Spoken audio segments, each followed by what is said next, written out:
Okay, so I'm having my morning call, and it was an incredibly fruitful week, and so I'm going to be delighted to talk about it. And yeah, I'm actually going to be really stoked to talk about all the wins for the week. One of the things that I did is I created a special view.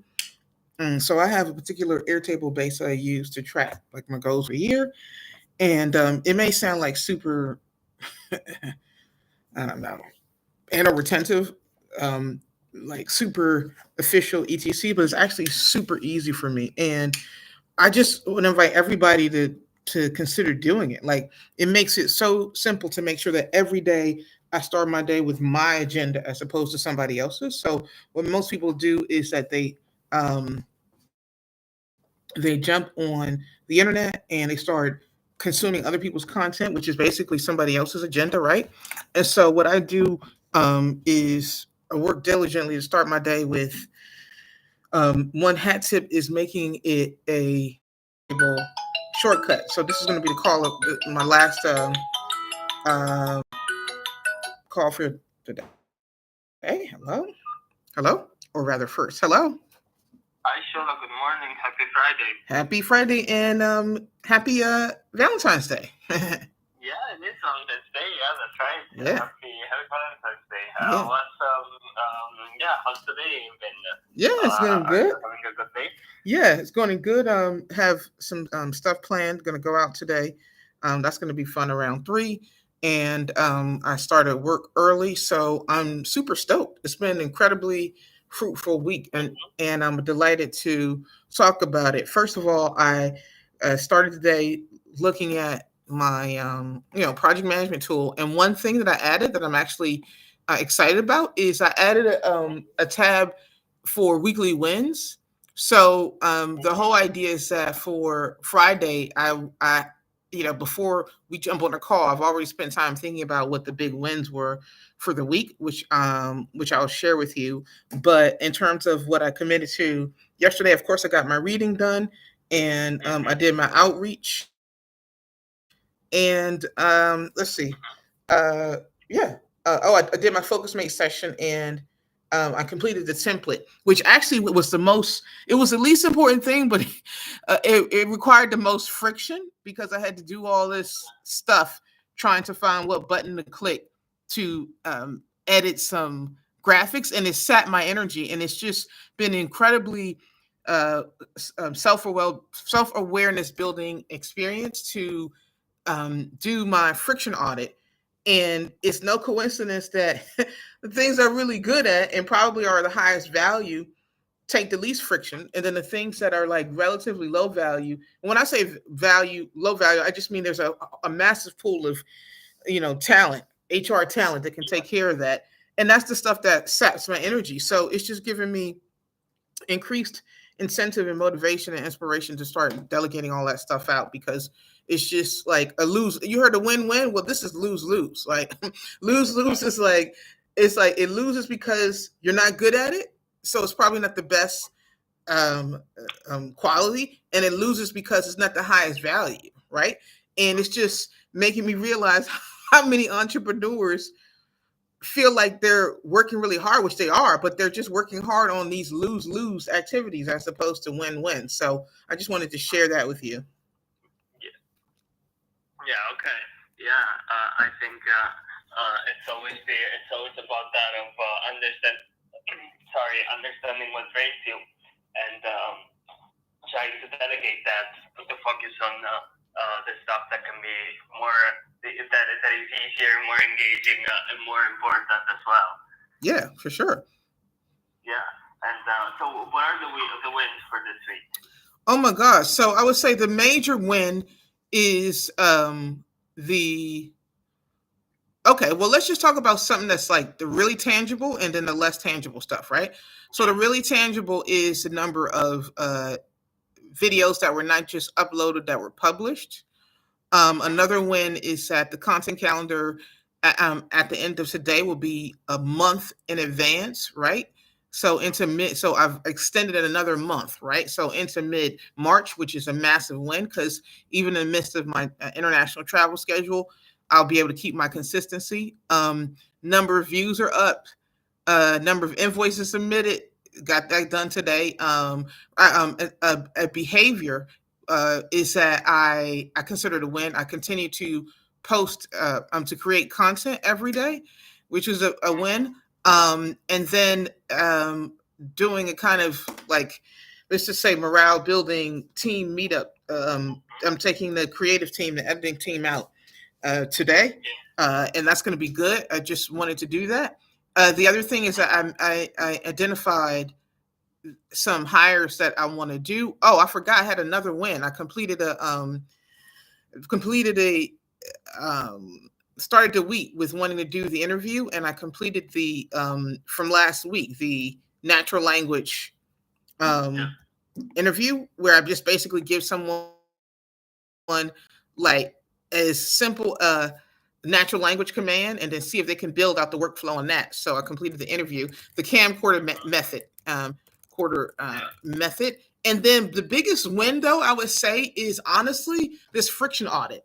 This friction audit has absolutely been a game changer because number one, it enabled me as I was doing it, I was kind of live blogging about it. And so it led to like a good 30 plus minutes of content that I've posted that is going to be good for thought leadership with my audience, but also training down the line. So it's killed two birds with one stone.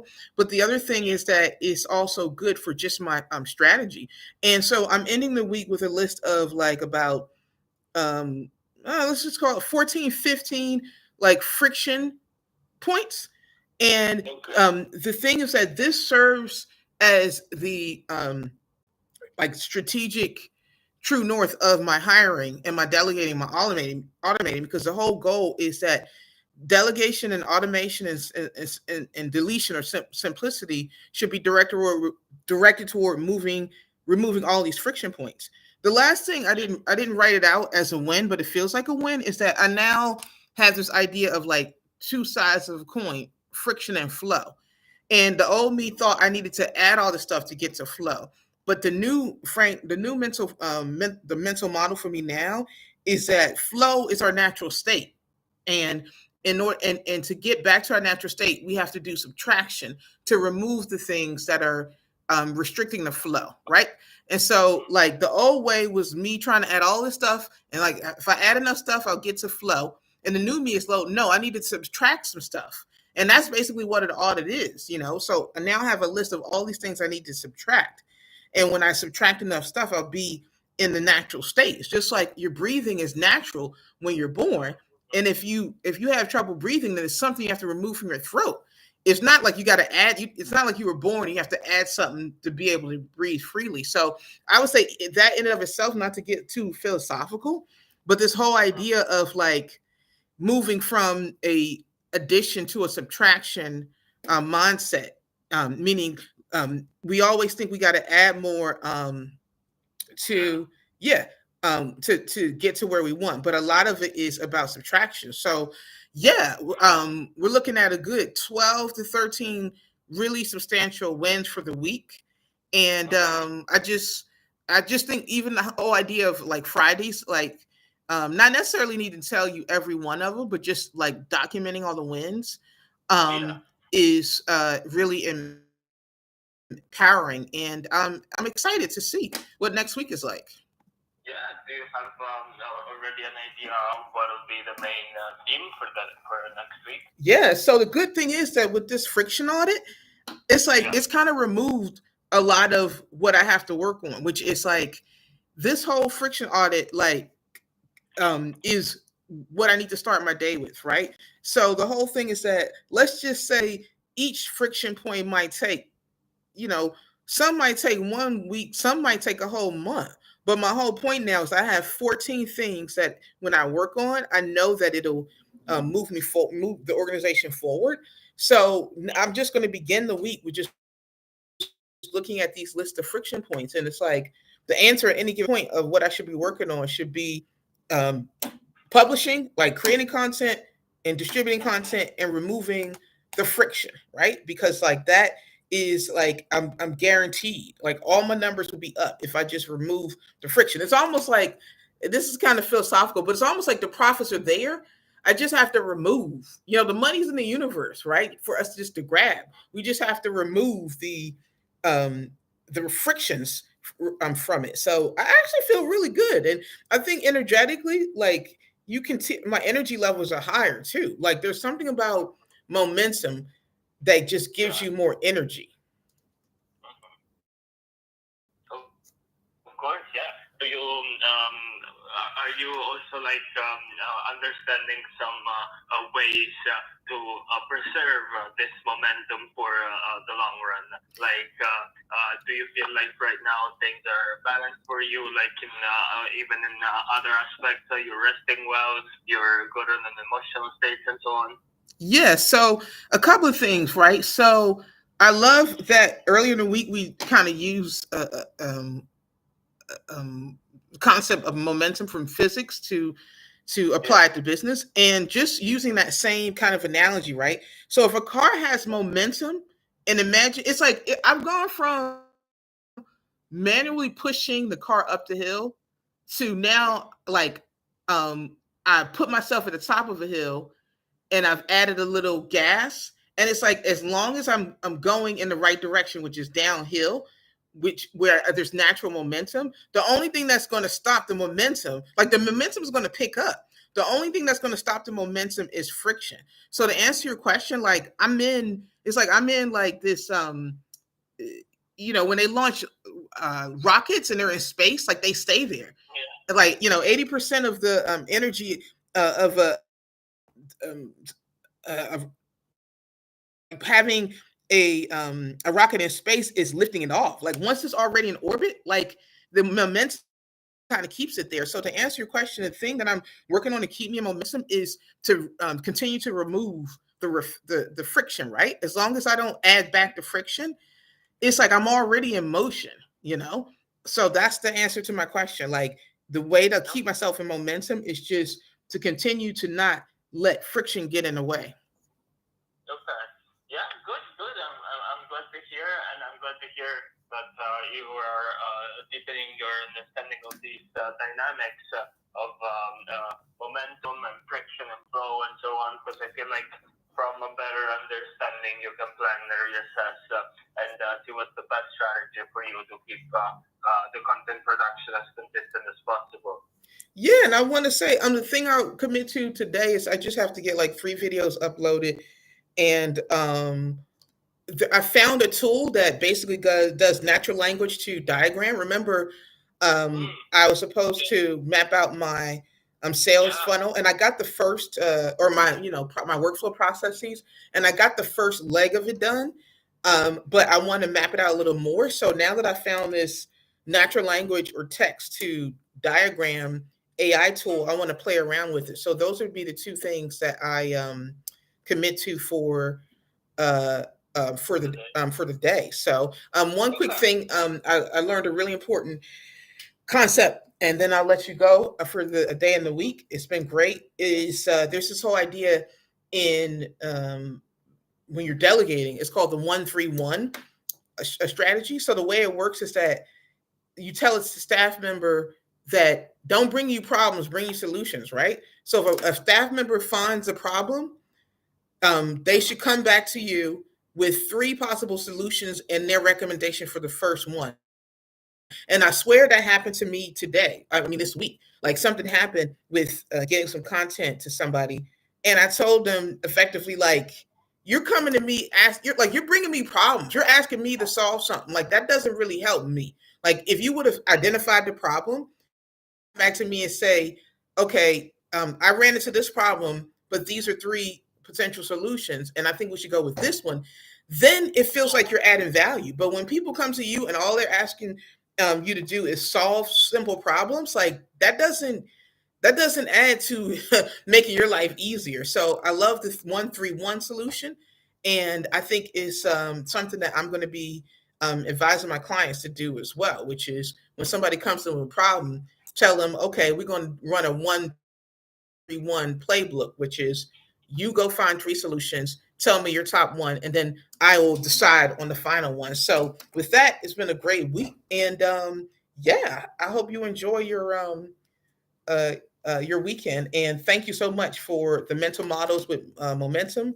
And yeah, I just feel like I had a good win this week. So Yeah, I'm very glad to hear that everything is going well, Shola, that the week is closing on so many wins and also so many reflections that kind of fuel all these wins, all these wins. But I'll let you go for today. I'll send over the link for the payment. Of course, do it when you have a second. No rush. Either way, we'll reconvene on Monday. super. And that's it. Aside from this, enjoy Valentine's Day. Thank you. Take good care. Bye bye. Thank you. Bye, Shola. Take care. It's 7 p.m. Friday and 95 degrees. I ain't got no problems, and no problems ain't got me. So yeah, this week was fire.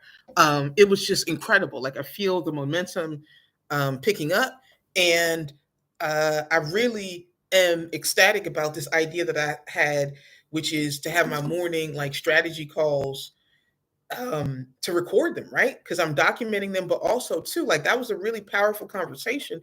And when I think about the mental energy would have taken to after having the call, sit down and say, okay, I'm gonna create a video about momentum and natural language, or using text to um, workflow automation diagramming software, a new AI tool, or any of the multiple really good points that I'm sure the editing will pull out from this session, it wouldn't happen. So I just feel like the momentum is picking up, and it's like every video that I do is building off of the other video, which is where the momentum and the leverage is coming from. So I'm really stoked about the course of this week, and yeah, it feels good to end it. And I have about maybe like one week, no, one hour of work to do extra, and then your girl is going to chill. I like the way my nails is looking. This is totally the outtake. I want to get them done, both my feet, can't see my feet, and my nails, even though this was a do it yourself job. And I just decided that it's good to mix the business stuff with a little bit of who I am.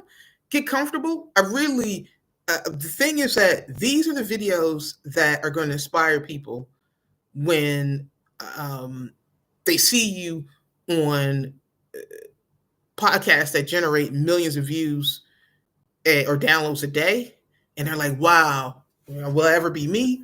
And they can see these behind the scenes super unscripted videos.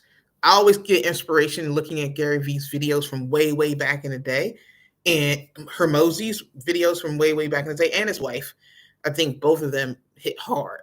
Layla Holt, shout out to her as a whole cold hottie, as well as Hermosi. So I'm really stoked about the momentum for the week, and I really want to invite everybody to just click the record button. And when you're doing your work, when you're having conversations with one of the 11 types of personalities or demographics or psychographics that I've identified that you run into when you're actually running a business. So when you're having conversations with your business BFFs, your virtual or digital water cooler chats, when you're having conversations with your advisors, with your vendors, sales calls, even customers and clients, as long as you're maintaining the requisite confidentiality when you're doing sales training, it can be really powerful, and it's unscripted. And a lot of times that's the best content. So this is Shola on a Friday. Take care and take action.